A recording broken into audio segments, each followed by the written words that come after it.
እቺ ልጅ አያችኋት ራሷን አጥፍታለች። ራሷን ያጠፋችበት ምክንያት ደግሞ በሰዎች ተረባ፣ በሰዎች ጥላቻ ነው። ብዙዎቻችሁ ኮመንት ስትጽፉ ያላችሁ ጥላቻ ስታስቀምጡ ቀልድ ይመስላችኋል። የብዙ ሰው ህይወት ግን ይጎዳል። አያችሁ እኛ በጣም ነው የምናሳዝነው። ቅናት፣ ጥላቻ፣ መወዳደር፣ መወዳደቅ እንደ ባህላችን ተሸክመነው የኖርን በጣም ብዙዎቻችን ነን። ይህ ባህል መቼ ነው የሚያቆመው? የውድድር ባህል፣ የጥላቻ ባህል፣ የመቀናናት ባህል፣ የትረባ ባህል መቼ ነው የሚቆመው? አንድ ሰው ኦፍ ኮርስ ህይወት ነች፣ እንሰቃያለን። ግን ስቃያችን ለሌላ ሰው ስናካፍል ይህ የሰይጣን ስራ ነው። የምድር ሲኦል ይባላል። ብዙዎቻችሁ እሷ ኮመንት ላይ ገብታችሁ የተሳደባችሁ ማለት ነው አሁን የእናንተ ሲኦል አሁን ነው የሚጀምረው። የሷ እጣ ፈንታ እናንተ ላይ ይደርሳል ማለት ነው። ይህ ደግሞ ካርማ ተብሎ ይጠራል። ስለዚህ ተጠንቀቁ። መጥፎ የሆኑ ቃላቶች የት እንደምጥሉ ማየት አለባችሁ። አጣሉ፣ በቃ አታውጡት ከምላሳችሁ። ውስጣችሁ ላይ ትይዙና በፍቅር ራሳችሁን አክማችሁ ግን ሰው ማቀፍን ልመዱ። ሰው መውጋት ጥሩ አይደለም። ይህ ነው እቺ ዓለም እያበላሸት ያለው። ይህ ነው የዓለም መጨረሻ እያመጣልን ያለው። እግዚአብሔር የማይወደው ስራ ይህ ነው። ስለዚህ ሴቶች አንድ ምክር ልሰጣችሁ ፈልጋለሁ። ሁሌም ወደ ዓላማችሁ ስትንቀሳቀሱ ትልቅ ደረጃ ለመድረስ ስትሞክሩ ተራቢና አወዳዳቂ ያጋጥማቸዋል። እነዚህ ጥላቻ ያላቸው በልባቸው ጨለማ ይዘው የሚጓዙ ሰዎች ሰምታችሁ ተስፋ ከቆረጣችሁ ተሳስታችኋል። እነዚህ ሰዎች እድሜ ልካቸው ሲኦል ውስጥ የሚኖሩ ሰዎች ይሆናሉ።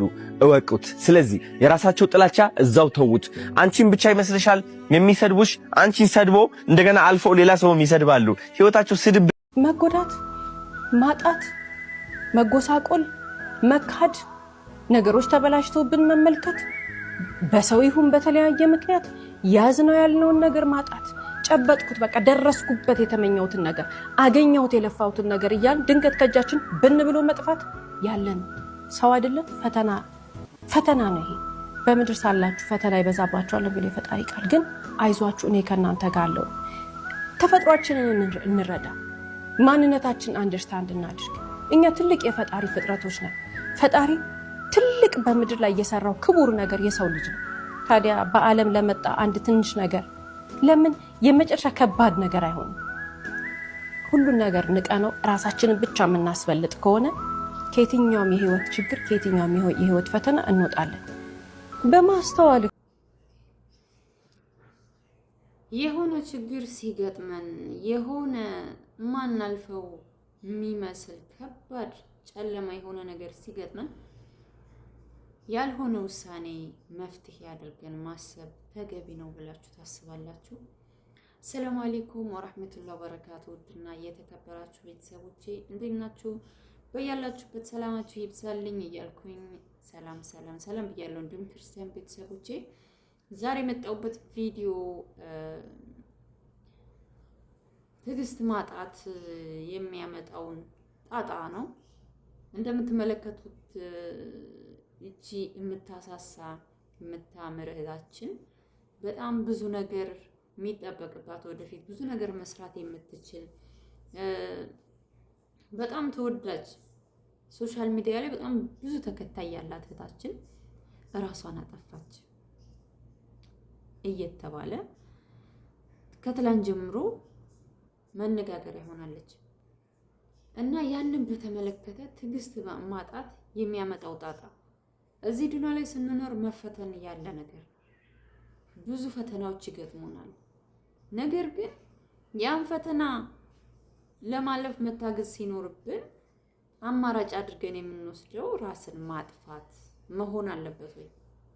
እኔ ግርም ያለኝ ነገር ተሷ ራሷን አጥፍታለች ከሚባሉ ቪዲዮዎች በተፖስተቱበት ቦታ ሁሉ ከስር ኮሜንት ላይ የማየው ነገር ምንድነው? በረከትሽ ይደርብን፣ ያንቺም በቃ በረከት ይደርብን ብሎ እንዳለ በጣም ብዙ ኮሜንት ነው የምታዩት። ወጣቱ ምንድነው በዚህ ልክ ተስፋ ሊቆርጥ የቻለበት ምክንያት የሚለው እኔ ጥያቄ ይፈጥርብኛል። ብዙዎቻችን ብዙ ፈተናዎችን ተሸክመን ግን ከፈጣሪ ጋር ለማለፍ እየታገልን ነው እንጂ ፈተና ያልደረሰበት ሰው አለ ብዬ አላስብም።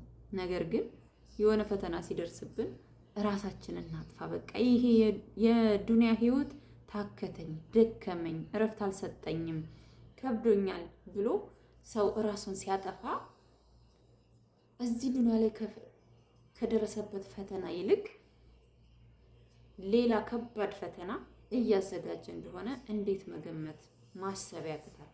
ፈጣሪ ራሱን አጥፍቶ የመጣ እኔ ገረፍታለሁ ብሏል። የምሬን እኮ ነው። አንድ ሰው ሞተ ማለት ተመልሼ ቆይማ እንደገና ህይወትን ሞክሬው ልምጣ እኮ የማይባልበት ሀገር ነው ሞት ማለት አይደል? ታዲያ የሆነ ፈተና ሲገጥመን ራስን ማጥፋት መፍትሄ ማድረግ የበለጠ የእድሜ ልክ መቃጠል አይሆንም ወይ?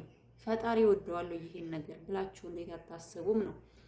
ጭራሽ በረከትሽ ይደርብን እያላችሁ ኮሜንት የምታደርጉ ቆም ብላችሁ አስቡ። ፈተና ያልደረሰበት ሰው የለም። ሁሉም ሰው ፈተና እየተፈተነ ነው ያለው፣ ግን ከፈጣሪ ጋር በመታገል ለማለፍ እየሞከርን ነው። ለማለፍ ሞክሩ፣ ትዕግስት አድርጉ። እኔ በጣም ነው ያሳዘነችኝ። የሞቷ ጉዳይ እየተባለ እንዳለው ከሆነ ብዙ አይነት ነው። ግማሽ ሰውም በኮሜንት ተመልካች በሚሰጣት ኮሜንት የተነሳ ነው መጥፎ ቃላቶች ይናገሯት ስለነበረ በዛ ነው ይባላል።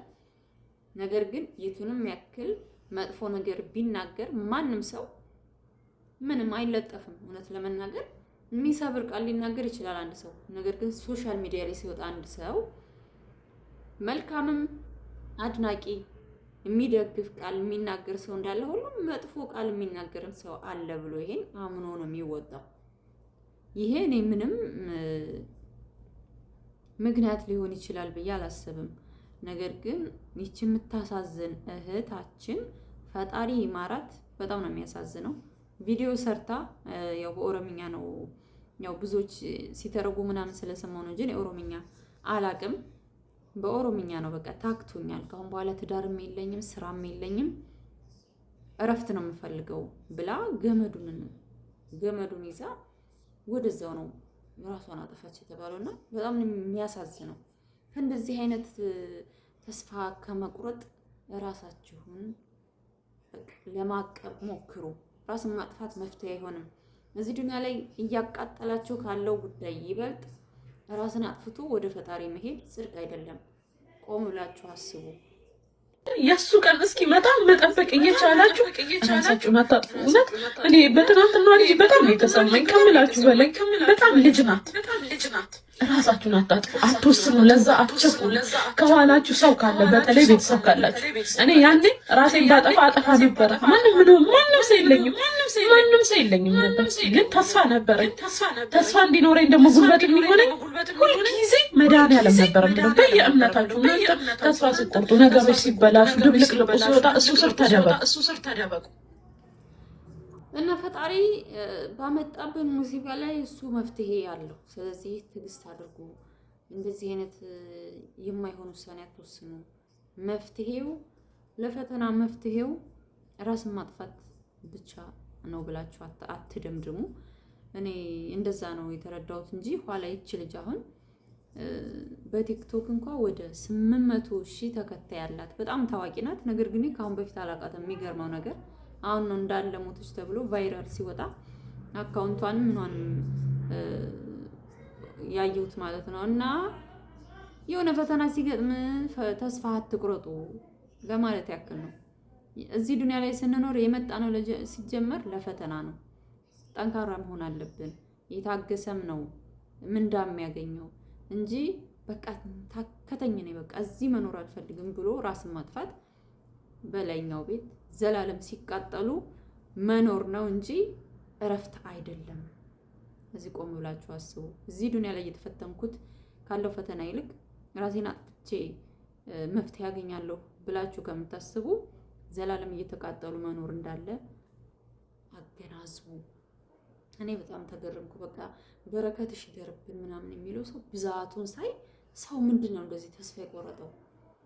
ምንድነው ትላላችሁ ጋይስ? ብታው በጣም ነው የምትገረሙትና ያለንበት ጊዜ በጣም ያሳዝናል።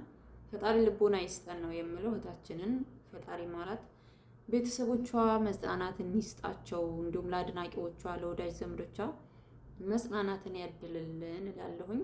ከእንደዚህ አይነት አላግባብ ከሆነ ውሳኔ ራሳችሁን ቆጥቡ።